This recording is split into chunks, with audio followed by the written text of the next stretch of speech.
USC's really great start to a recruiting class has kind of evaporated over this week. Matter of fact, we were expected to have Justice Terry this coming weekend on the campus.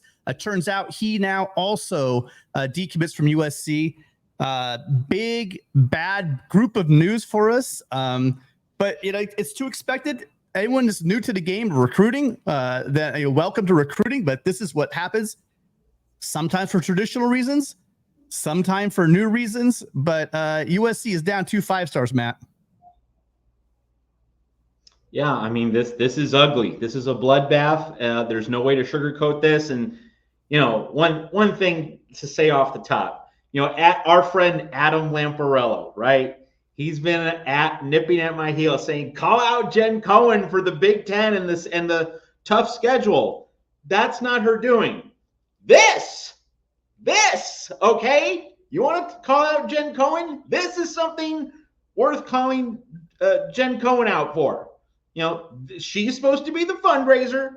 She's supposed to be lining everything up in a row. And we've seen Ohio State, get its structure, its architecture all lined up so that it can, get all these elite players. If Ohio State can get its NIL operation set up, why can't USC, right? There is no good reason for USC to be getting its butt kicked like this and to be getting humiliated because it doesn't have a big bag. And that connects to the other really big issue. Got a few people who are morons, all right? They're not our regular viewers here in the chat, but I have a few people saying, oh, Coach Henny's overrated. Stop. Stop. Please do not disgrace yourself like that. Did Eric Henderson suddenly stop being really good at recruiting? Does this make you change your view of Eric Henderson? Stop. If it is, stop. Please. Be logical. Stop being dumb. Stop being a moron on the internet.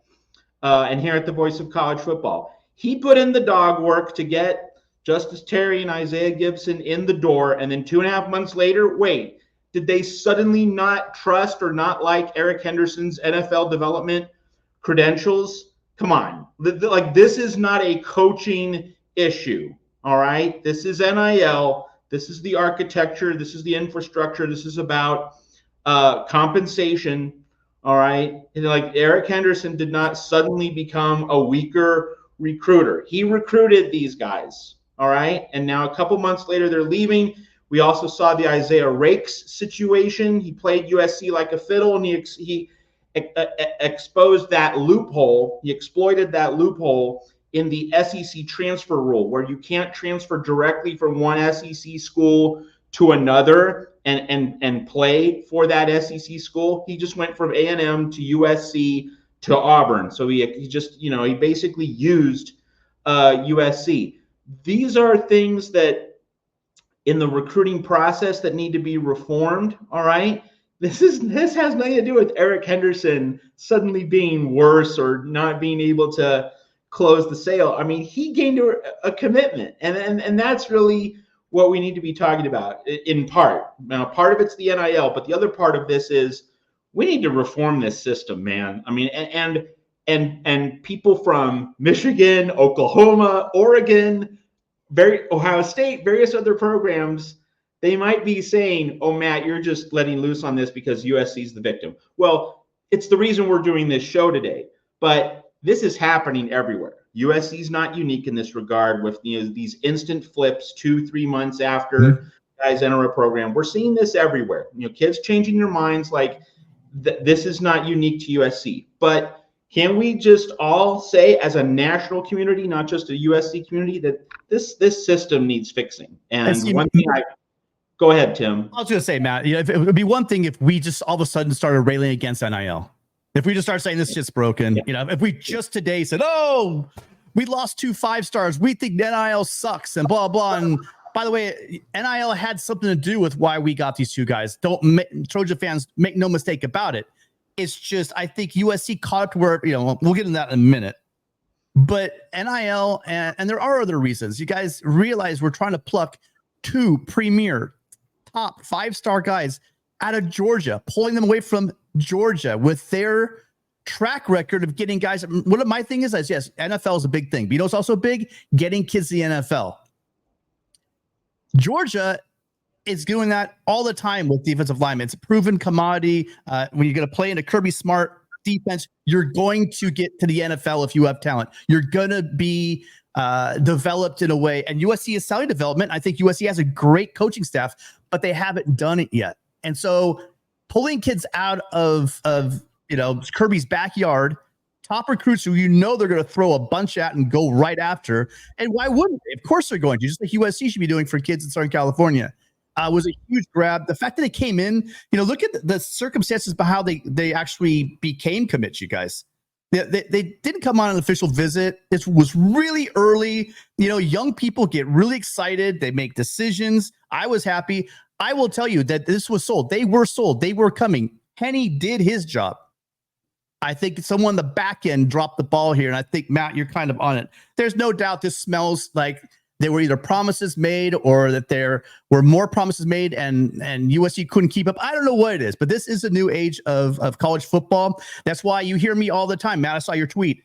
You hear me all the time saying, I used to follow recruiting, like a second religion.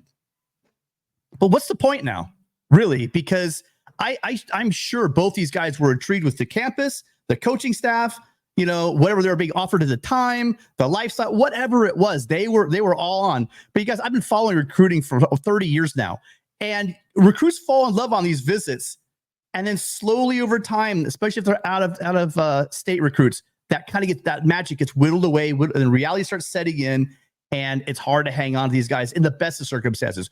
When you don't have your NIL ready to go, it's a second problem for you. So we were really big and excited about how the NIL had turned the corner.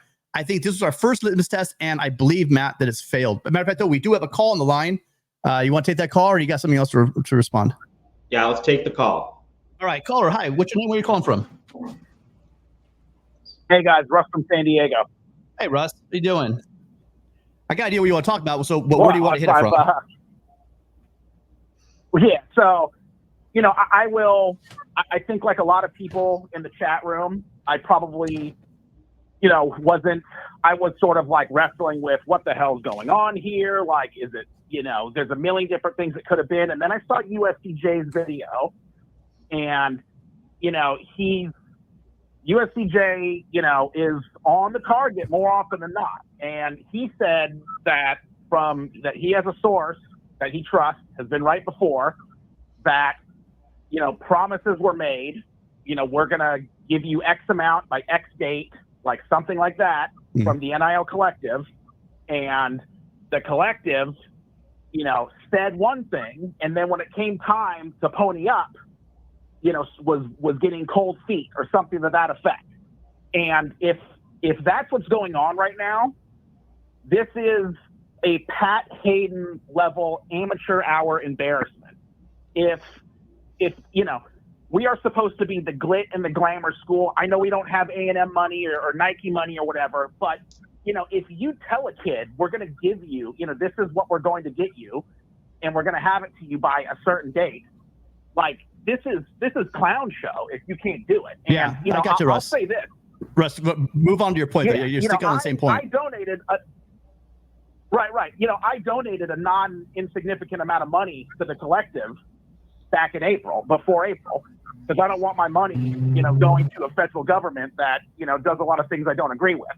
So I would much rather give it to these kids and use it as a write-off. This collective is not getting another dime from me until it shows that it's competent. So if you're listening, Jen, to me, Jen, you went on Inside Troy, Jen, and you gaslit everyone saying, well, if you guys are so concerned about, the collective, you guys should all donate, as an aside, as if Ohio State's, collective is some sort of grassroots operation, right? So anyways, I'm pissed, as you can tell, and I hope the collective is listening right now, and you guys need to get your shit together, because I'm not giving you another dime until you do. Russ, we totally agree with all of your anger. Appreciate you calling, and thank you so much for being here. This was for you guys. This is the Trojan family therapy session. We know there's a lot of guys like Russ out there right now. They're very angry, and I would just temper that anger with you have a right to be, but just remember the facts are there, and I know USCJ. I know there's a lot of people out there that a lot of us have the same kind of similar contacts. And this conversation has been, this is nothing new. I mean, a lot of this stuff has been whispered about, but you have one group of people saying one thing, you have another group of people saying another thing, and it's hard to see who's telling the truth. It's times like this where you begin to wonder. But even in this one, again, you guys, I am going to be very clear on this. I'm sure that NIL had a lot to do with it, but if anyone here thinks that it's 100% NIL is happening right here, you guys want to pull back a little bit from that and look at the bigger picture. But this is definitely a black eye on the NIL program. The coaches did their job. It does seem like they had them ready to go. And I think that maybe, just maybe, there was an NIL element. But I would say stop just short of saying it's 100% money. That's not the whole reason, but I guarantee it played a big part. Matt? Tim, correct me if I'm wrong, but Lincoln Riley said like a few months ago that the USC's NIL program was robust and competitive, something to that effect. Yes. Well, all I can think of is yes, a couple of months ago, maybe it was, but this stuff's evolving, Matt. That's the first thing I thought about. You know what I mean? Well, so maybe it was robust for maybe 2023, 2024, but now we're going to 25 season and that cycle. And we upped our game in high school because of what happened on the Tennessee hearing. What do you think every school that's been really living in that gray area, now they're going to push it even, it's going to be pushed and pushed and pushed until someone steps in and says, okay, let's put some guardrails on this, because we might have caught up, but then people keep going. So that's something to chew on. Yeah. Riley needs to, Lincoln Riley is actually pretty good at choosing his words very carefully and not being overly flowery in his praise for anyone or anything until it's earned. But he might have gotten a little bit ahead of himself trying to, prop up, boost the NIL program at USC. And when something like this happens, that makes Lincoln Riley look really bad. And so, that Riley is having some conversations behind the scenes with Jen Cohen right now. Jeff Rodriguez in the chat. I mean, Jeff's extremely well informed and makes great points all the time. And he made the point, Jen Cohen has signed the coaching staff, and she's been able to get donors to pony up money for facilities. So there are ways in which she's been doing her part. But this has to be priority number one for Jen Cohen right now going forward. The AD is the person in charge of raising the funds and in charge of making sure the various pieces of the larger operation are working together, that they're effective, that they're using donor dollars, extremely efficiently and getting results from it. Not seeing that right now in football. And again, it's not as though USC is a poverty school, but when you get kicked around like this in these high-profile recruiting battles, whereas Ohio State is just absolutely crushing it and hitting home runs left and right, and has a team that's widely acknowledged as being top 3, top 4 in the country, something has to be done about this. And there have been some wake-up call type moments. If this does not get USC to put everything in proper alignment, such that it can have a robust enough NIL program that these kids aren't changing their minds 2-3 months after they make a commitment, we need to see structural reinforcement here at USC. And if those things aren't being pursued, then some people aren't doing their jobs.